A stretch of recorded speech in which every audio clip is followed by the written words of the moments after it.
Welcome friends, welcome to my channel My First View.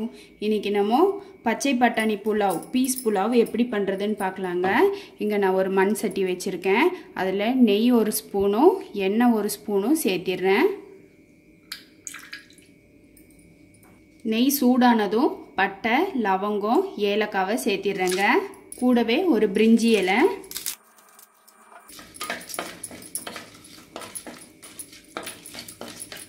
இப்போ நீல வாக்குல கட் பண்ண பெரிய வெங்காயம் சேர்த்திடுறேன். வெங்காயம் சீக்கிரம் வதங்க கொஞ்சமா உப்பு சேர்த்திடுறேங்க.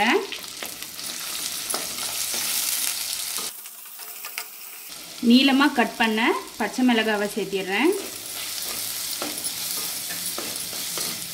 இப்போ வெங்காயம் நல்லா வதங்கட்டுங்க. புதினா பார்த்தீங்கன்னா சும்மா 2 காம்பு இருந்தா போதும், நிறைய சேர்க்க வேண்டாம். இப்போ வெங்காயம் வதங்கிடுச்சுங்க. இதுல இஞ்சி பூண்டு விழுது சேர்த்திடுறேன். இஞ்சி பூண்டோட பச்சை வாசம் போகட்டும்.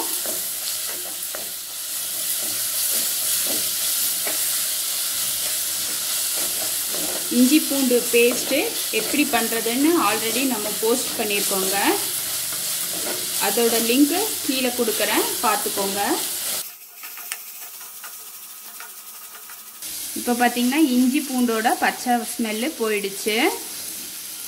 இப்போ இதில் 1 கப் பச்சை பட்டாணி, ஃப்ரோசன் பச்சை பட்டாணி சேர்க்கிறேங்க.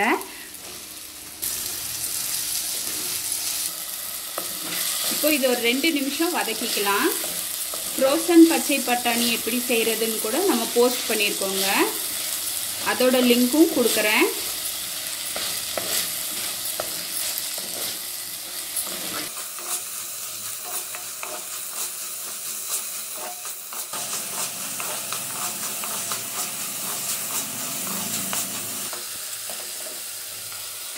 நான் இங்கே ஏற்கனவே தண்ணி சூடாக்கி வச்சுருக்கேங்க. சீக்கிரமாக செய்யணுங்கிறதுக்காக நான் தண்ணி சேர்த்திடுறேன். 1 கப் பாஸ்மதி ரைஸுக்கு 1.5 கப் ரேஷியோ அளவில் நான் தண்ணி சேர்த்திருக்கேன். உங்கள் பாஸ்மதி ரைஸ் எவ்வளோ தண்ணி குடிக்கும்னு எனக்கு தெரியாது. உங்கள் கடைக்காரர் சொல்லியிருப்பார் எவ்வளோ ஊற்றணும்னு, அதுக்கு தகுந்தா போல் ஊற்றிக்கோங்க. நான் இங்கே மூடி வைக்கிறேங்க கொதி வர்றதுக்காக. இப்போ பார்த்தீங்கன்னா தண்ணி நல்லா கொதிச்சிடுச்சு. இப்போது இதுக்கு தேவையான அளவு உப்பு சேர்த்திடலாம்.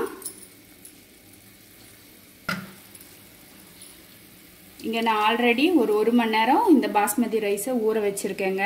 இப்போ இதோட சேர்த்திடுறேன். இதை நல்லா கலந்து விட்டுறலாங்க. இந்த ஸ்டேஜில் உப்பு பத்தலைன்னா கூட குறைய சேர்த்திக்கோங்க.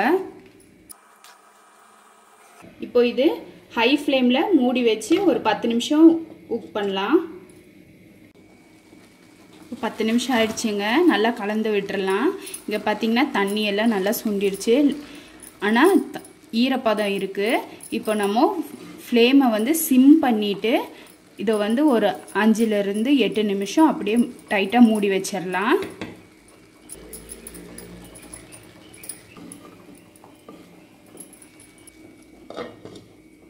இப்போ இது ஒரு 5லிருந்து 8 நிமிஷம் வரைக்கும் நல்லா க்ளோஸ் பண்ணி வைக்கலாங்க. இப்போ ஃப்ளேமை ஆஃப் பண்ணிடலாங்க. இதுக்கு மேலே லைட்டாக ஃப்ரை பண்ண பெரிய வெங்காயத்தை போட்டுடுறேன். கொத்தமல்லி தலையும் சேர்த்திடுறேங்க. டேஸ்டியான எம்மியான பீஸ் புலாவ் தயாராகிடுச்சுங்க. இதில் பார்த்தீங்கன்னா தண்ணிக்கு பதிலாக நீங்கள் தேங்காய் பால் கூட சேர்க்கலாம். உங்களுக்கு இந்த டேஸ்டியான பீஸ் புலாவ் பச்சை பட்டாணி புலாவ் பிடிச்சிருந்தா லைக் பண்ணுங்கள், ஷேர் பண்ணுங்கள். மறக்காமல் மை ஃபர்ஸ்ட் வியூவை சப்ஸ்கிரைப் பண்ணுங்கள். பெல் ஐக்கானை கிளிக் பண்ண மறந்துடாதீங்க. தேங்க்யூ.